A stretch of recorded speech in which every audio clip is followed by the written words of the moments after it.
Hey, and welcome to the Speak Organized podcast. I'm your host, Melanie Summers, and I'm your go-to gal for all things pro-organizing business. I am also a professional organizer and a business coach, among many other things in the industry. And I like to speak organized to give you the tools to conquer your clutter, live life with more purpose, and learn all about the business of tidying. Do me a favor, if you are brand new here today, I don't want you to miss out on any of the upcoming episodes, including this one. So go ahead and take out your device and tap that subscribe button so that you don't miss out on the opportunity to learn something new with us every single week. Also, be sure if you're watching this on YouTube to give us a big old thumbs up and tap that notification bell so you're notified whenever we post new content. If you're listening to this on Apple Podcast, you can leave us a rave 5-star review, which helps us grow and connect with more amazing folks just like you. I also want to make sure that if you are not in my free Facebook group yet, that you come and join us. That information will be down in the description of the video and the podcast show notes. If you're an organizing enthusiast with questions, or you're getting ready to start or level up your organizing business, it is the place to be. So be sure to check that out and join us there. The main mission here at I Speak Organized is to give you the best quality tools and resources to level up your business and have a truly successful 6 or 7-figure business that doesn't suck away all of your time. So if you're brand new to all of this and it seems very overwhelming, you don't really know where to start, you have come to the right place. I am your go-to gal for all things pro-organizing business. If you're afraid that you aren't enough, like you don't have enough experience or you don't really have the goods to bring to the table to charge what other people charge or whatever story you happen to be telling yourself, I am here to help you understand that you can be exceptional with the right tools and training. So in just a few minutes, I'm going to talk to you a little bit more about how I can help you with that. But in the meantime, let's get into this juicy interview. All right, speaker fam, I am really excited about this one because I've got an old friend coming on the show today. This is Olivia Parks from Professional Organizer New Orleans. Welcome back to the show, Olivia. I'm so pumped to have you today. Thank you, Melanie. I'm happy to be here. Yes. So just to give a little bit of backstory, I would say I don't know how long ago it was, maybe a year plus, maybe even almost a year and a half ago, I had you on the show. And that was when your business was still relatively new, but you guys had hit 6 figures within your first year. And so we did talk a lot about that. So since then, you guys have grown, you have learned a lot of lessons. I want to hear all things updated with Professional Organizer New Orleans and kind of what you guys have going on. So since our last chat, could you just share some of the major milestones that you guys have achieved with your company?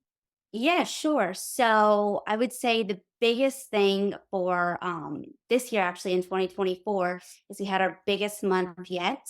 So we did like a little more than 45,000 for our first month, which is awesome.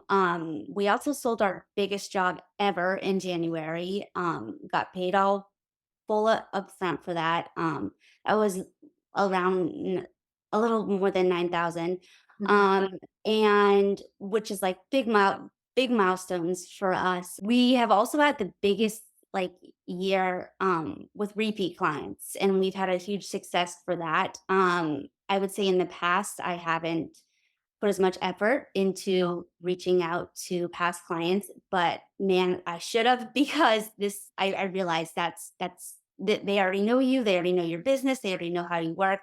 And so a lot of the revenue that we've already made this year is from past clients. I would say that those are very, very big accomplishments and huge congratulations to you guys for that. I love hearing those success stories to see what's possible in this industry. If you set up the right systems, you're kind of talking about touching on re-engagement strategies with past clients, which it makes perfect sense that that would be, an advantageous strategy because those are hot leads. Those are people that already see the value in what you provide. They've already gotten results with you.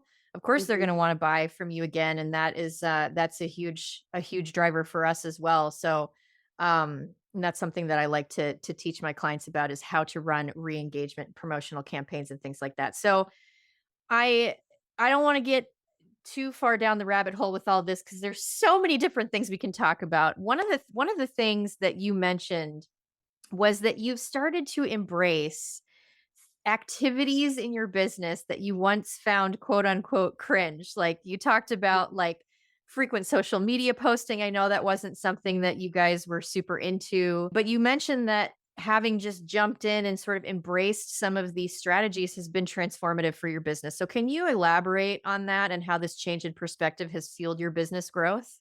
Yeah. And so when I use that word cringe, I would say it's the act of posting on social media is not cringe. It was when I did it myself, I cringe because I I am an introvert like that. So I never posted on social media any before this at all. Like my last photos were from way back. Like that's just not who I was. I was a very private person. But I quickly realized that in order to get my business out there, in order for people to know me, my business, my service, I had to grow up and I had to, you got to do what you got to do for your business. And I realized that the longer I wait, the faster somebody's going to take my place and get ahead of me. And how also is somebody supposed to know what services I offer, know the quality of my work if there's no photos? You Mhm. know, when I first started out, I took photos literally of our home, me organizing, just, and I just think the hardest part is, telling people that you're going to do this. I think a lot of, because it's a commitment. And when you make it public, you're saying that this is what you're going to do. And, we all struggle with that little bit of confidence at the beginning, but I quickly realized that this is a mindset game as well. And, um, you know, I just had to take it seriously and I wanted to. So I had to put those inner fears behind. I'm trying to gain local followers, not necessarily worldwide. And that's a longer task as well. It's so true that people really are more interested in what they've got going on in their lives to worry It so is. much, and I get that question a lot in my coaching sessions and my programs where people are like, "Oh, I'm just really worried about pressing post because I know there's going to be people out there that are going to troll and they're going to say mean things or they're going to,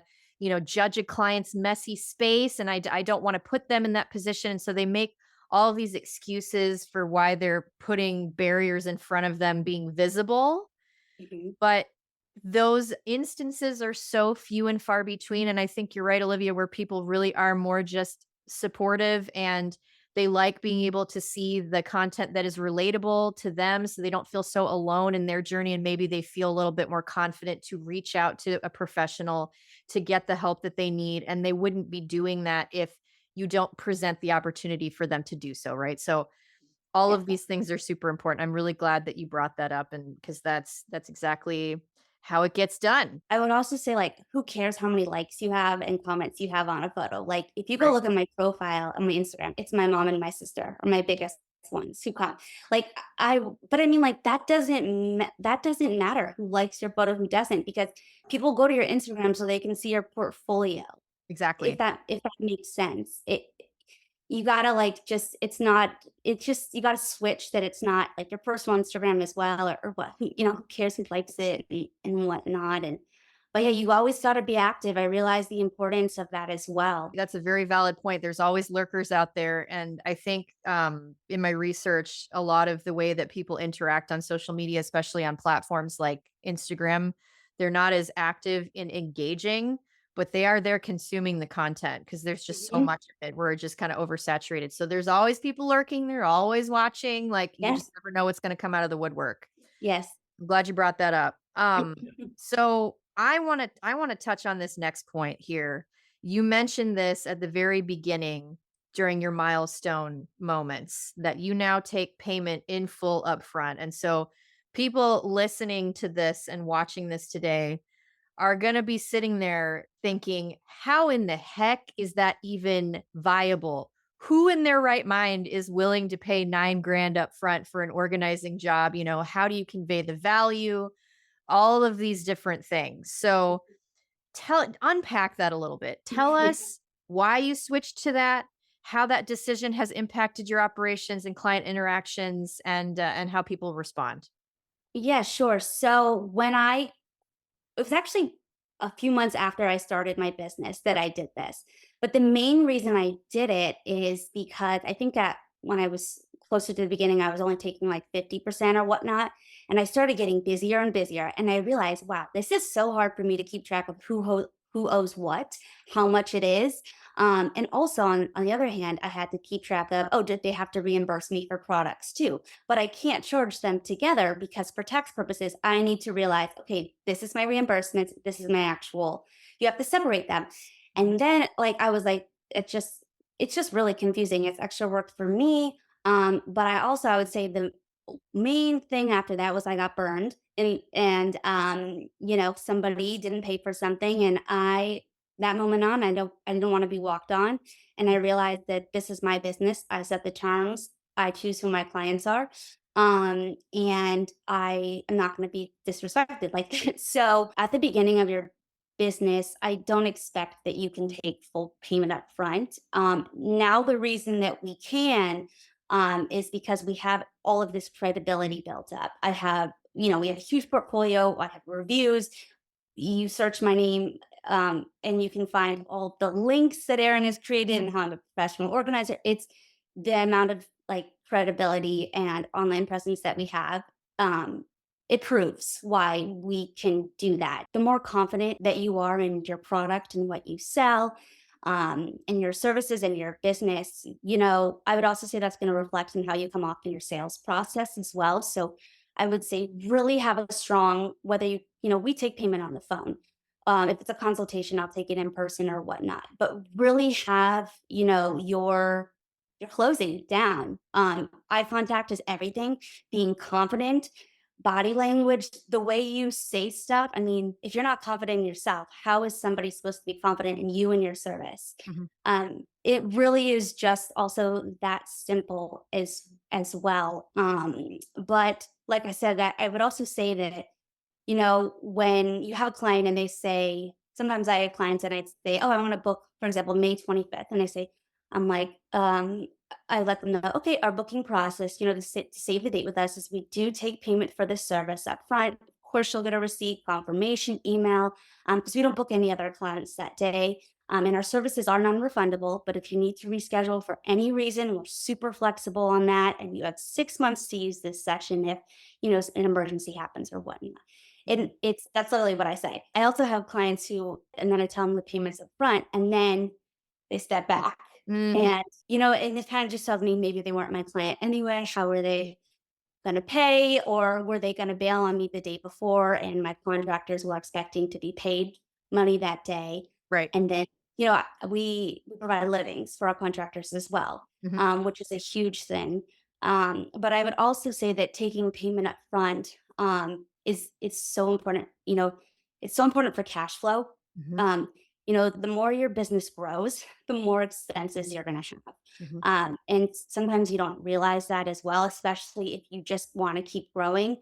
Having that cash flow is super important to pay our contractors and to do the things that we want to do. I would say it really doesn't affect the client interaction at all. I would say, if anything, it just helps me figure out who's a serious client and buyer and who's not. Yeah, I think that's all really, really well said. And I would assume at this point that you guys have really tight systems and workflow for this. So that this is not a strategy that you can employ with just confidence alone. Like you do, like you said, you have to have your closing down. And so one of the things that it's important to explore, and maybe you can speak to how you guys do this just in a nutshell, but having a script that you can practice and that you're actually spending time practicing your closing. You have the questions you're going to ask. You have like the point A to B and how you get there, and you cannot just like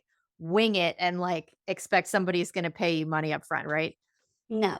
And I have my same questions I've been asking for these years. I don't go out over it, even if they start with pricing.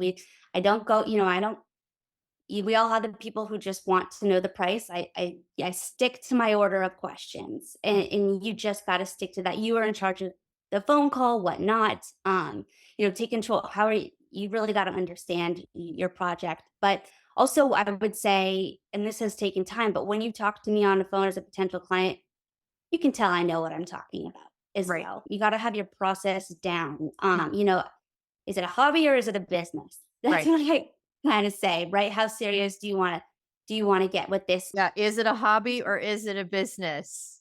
Very Yeah. important distinction. So let's move on just a little bit. I want to you mentioned when you have that conversation, obviously like the big pain point for a lot of people or the big roadblock that stops people in their tracks is full payment up front. People step Mhm. back and they're like, yeah, thanks, but no thanks. And I experience this when I get somebody on the phone. I'm having the consultation call, their energy shifts and they're like, okay, yeah, we'll let you know this and that. And I'm like, okay, I know that this person and I are never going to speak again. You know, I will follow up with them. I trust my process as well.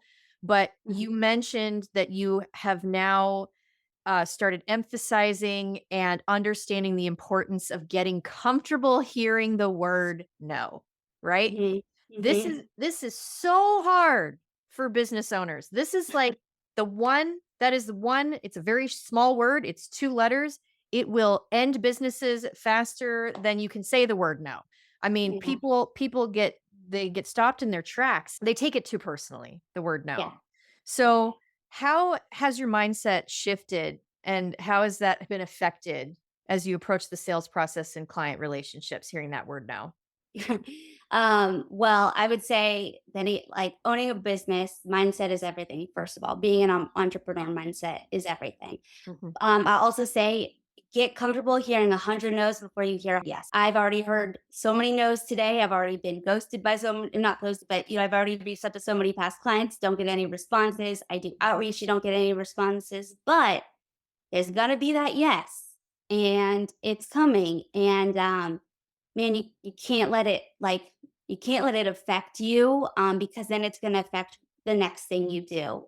There's tons of fish in the sea. If they don't want to be your client, or maybe they can't afford it, or maybe it's not a good time, like, thank you next. You know what I mean? Like, Absolutely. right? You can check in with them in 6 months, 3 months, whatnot. But I mean, what do you can't beg them to be your client. Like, there's nothing that maybe there is some, I mean, it just depends. Maybe your process isn't strong enough. Where I am now, I don't really question myself. I just move on Mhm. because there's so many other people, there's so many other clients. You just got to focus on the positive too, not the negative. But Right. yeah, you're gonna hear lots of no's. Right. Um, You are. I Yeah. mean, who It's a cares? numbers game. I mean, did you think they were all gonna say yes? You Right. know?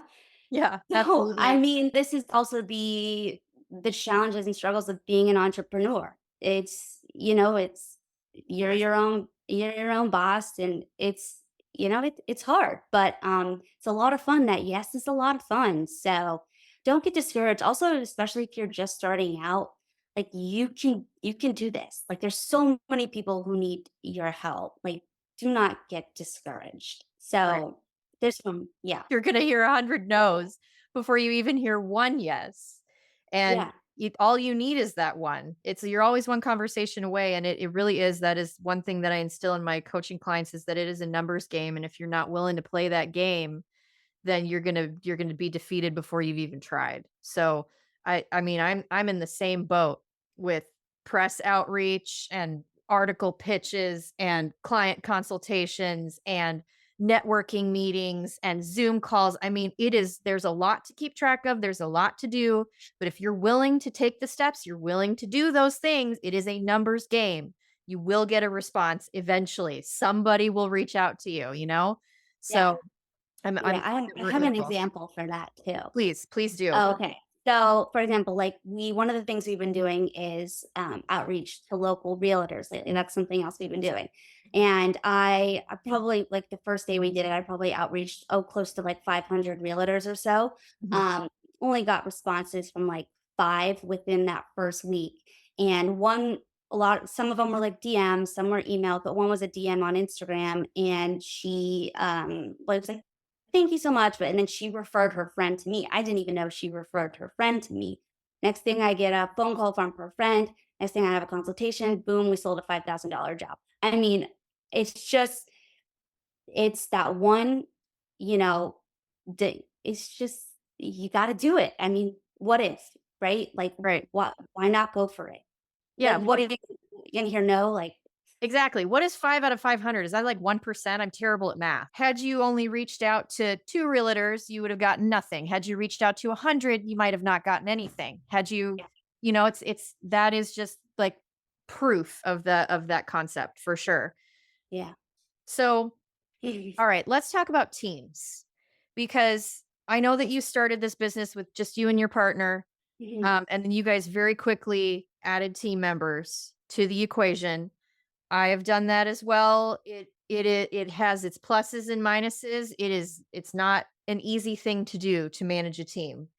Mhm. There's a lot of extra pressure that comes onto you at that point to be able to fulfill the jobs, have everybody's calendars, just magically align. People get sick, they get injured. You're having to like, do all these gymnastics to make things work sometimes. So Mhm.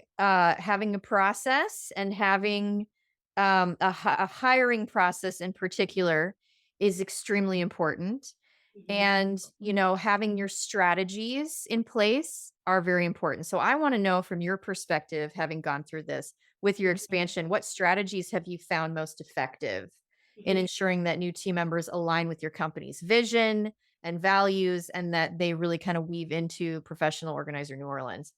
Sure. Well, so we have a multi-step application process. It starts with on our website we have a careers tab, so people can submit an application. That's the first step, and we get applications every single day. Hmm. Um, then, if they look, we gauge at all the applications. If it looks like somebody I might want to reach out to, then it's a phone call. Then I give them a phone call. Then it's an in-person interview, right? Because I actually want to meet them. And then after the in-person interview, then if we think they might be a good fit, we'll do like a test job, and we'll have them come on a trial run for a job that's very simple, very easy for like a newbie. Maybe it's a pantry, maybe it's a closet, and I will typically go on that job as well, so I can keep an eye on you. Right. But I'll also say, the first step for us, I'll also say is like if you're late to that in-person interview, I mean, you've already like kind of put an X on, in our heads because Yep. Aaron and I truly believe the easiest thing you can do is be on time. That's one of the things. And when we go into a client's home, this isn't school. Like when the front door closes, it's closed. It's just we take that very seriously as well. Hmm. But I'll also say, like on the application process, if you're whether it's through a website, if you're giving me one word answers, or sometimes we always attach them, ask them to like include their social profiles and a headshot and whatnot. If you Hmm. don't include any of those, and then I find them, and maybe they're not appropriate or whatnot. It's just those are little things. But the reason, we have such a multi-step application process is this is a very intimate service we provide, and I think luxury as well.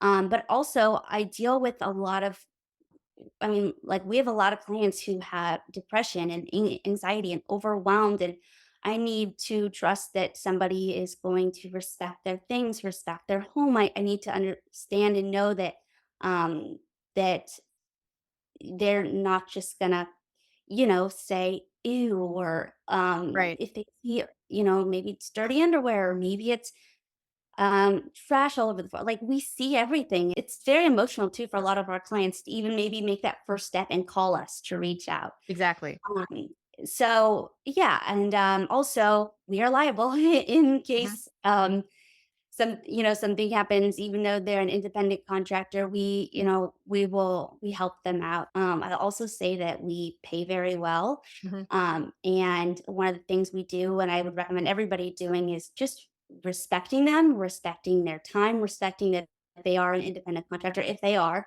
Hmm. Also respecting that they are their own boss. And like I mentioned, pay them well.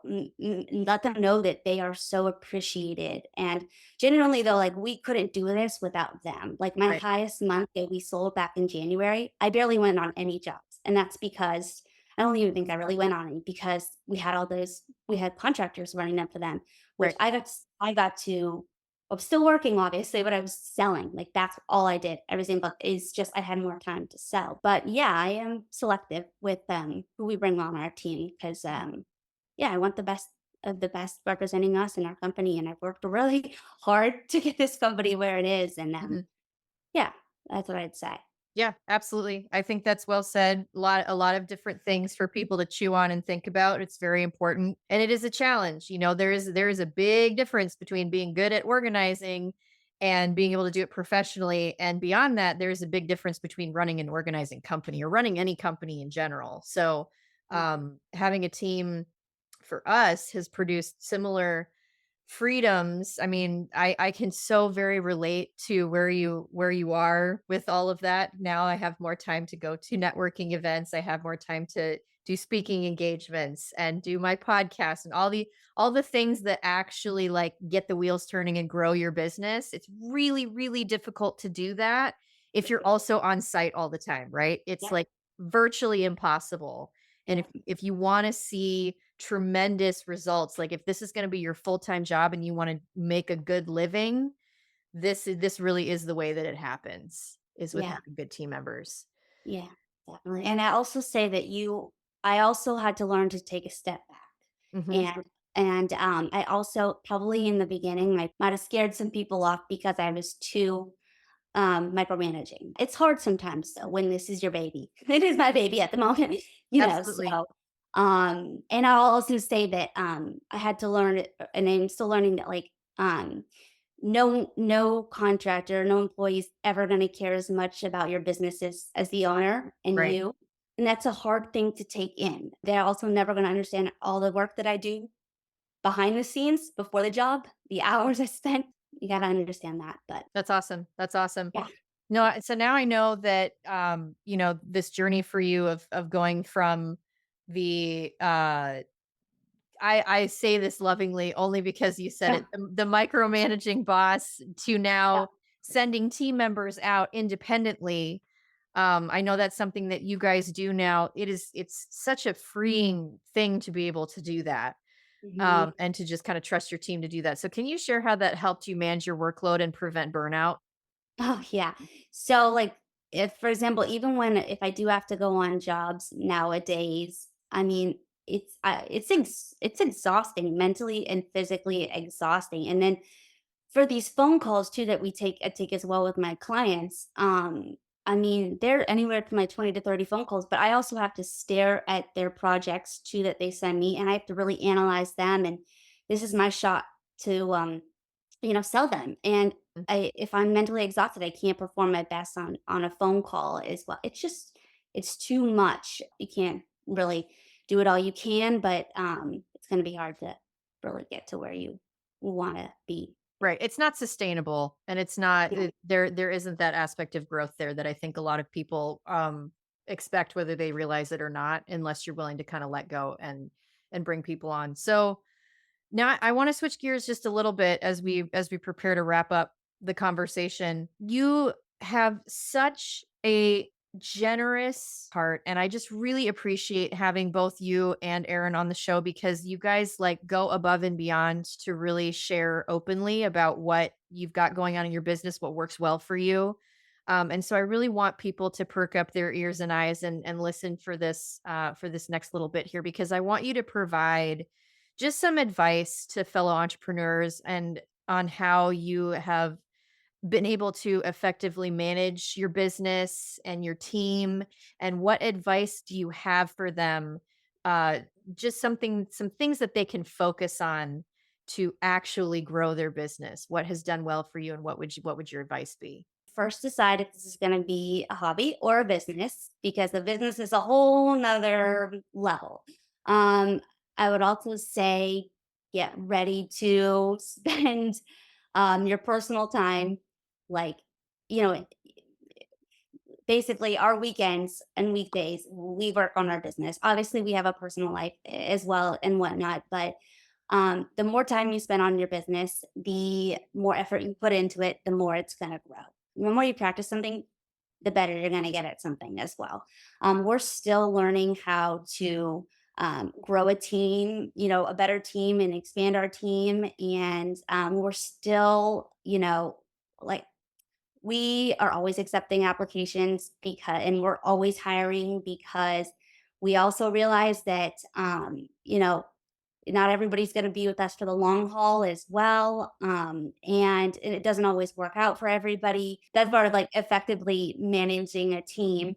Yep. Um, but as far as like just growing your business, I would just say, I mean, it's hard. It's not like it's easy work. But we're the kind of people who, when we say we're going to do something, we're going to do something. And at the end of the day, nobody's going to hold your hand.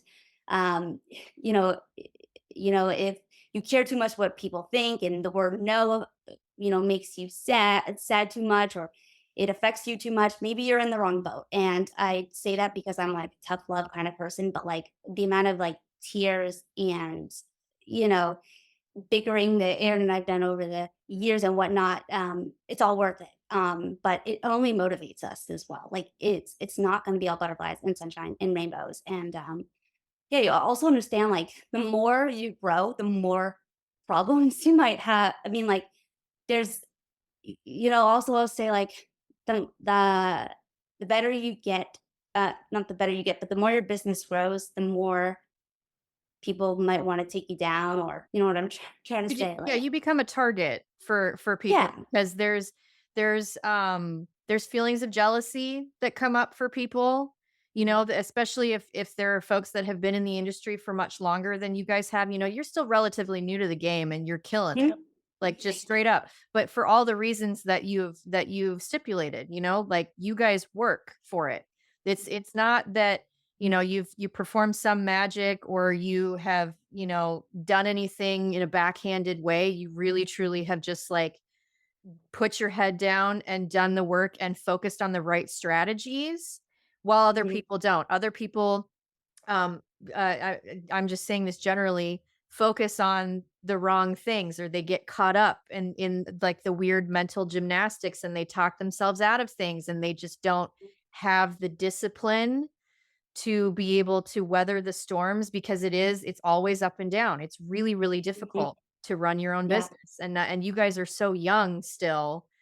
And it's very inspiring to see what you guys have been able to accomplish as such young people in such a period of time. And it really is a testament to how savvy and how strong and how determined you are. I mean, truly.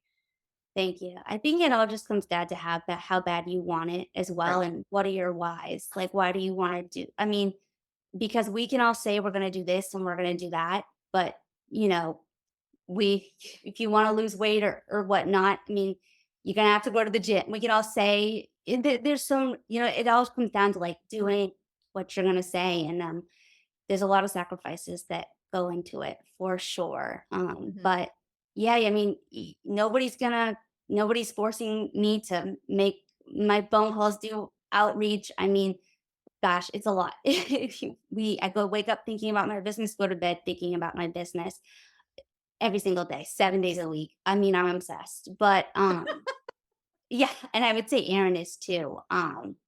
Yeah, it also just depends where you wanna take your business. We have big, personal and financial goals that we wanna hit, and we know we can do it. Mhm. Everybody can do what they wanna do. Anybody can do it. If you believe in yourself and if you believe in your dreams and believe you can do it. It's just that simple.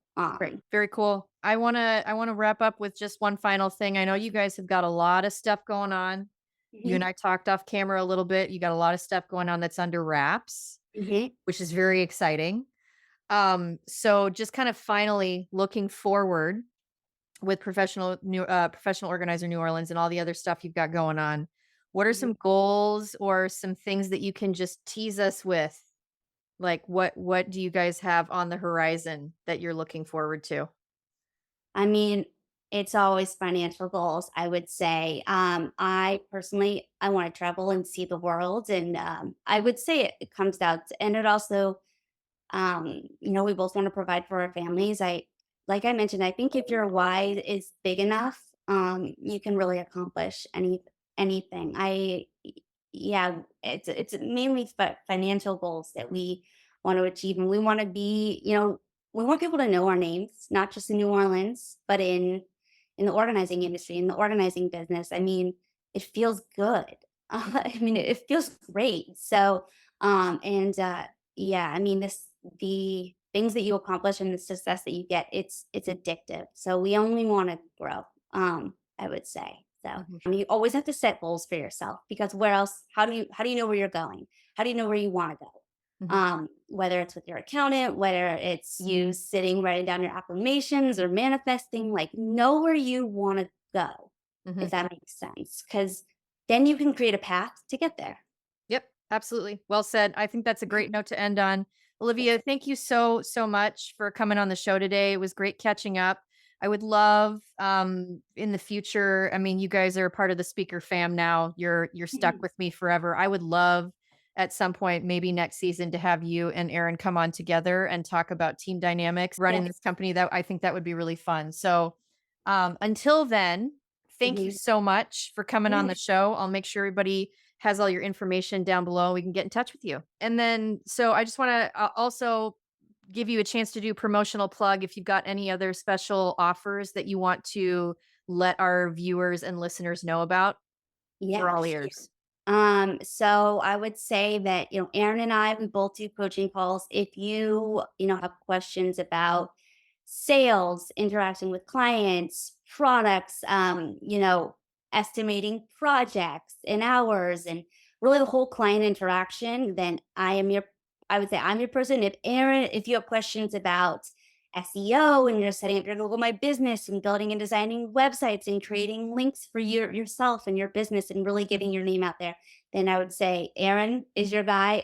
But yeah, I would say, and then Aaron builds and designs websites for professional organizers. So if anybody needs help, feel free to reach out. But other than that, we wish everybody the best of luck with Awesome. everything. Awesome. Yeah. Thank you so much. Okay, fam, as always, that's going to wrap it up. And I just want to genuinely thank you for coming and spending a little bit of time with us on the Speak Organized podcast today. Don't forget to take advantage of all the special offers and resources that I have for you as well. Remember that you get that discount available for my Overlooked to Overbooked course and the Pro Organizer Forms Pack as an esteemed member of the Speaker fam. That is my gift to you. Make sure you get on my calendar for that coaching call if you want that one-on-one vibe, and join my free Facebook group if you're into that community aspect as well. I would love to see you around however you want to be a part of it. And beyond that, I hope you have a fabulous day, and I'll see you in the next episode. Bye-bye.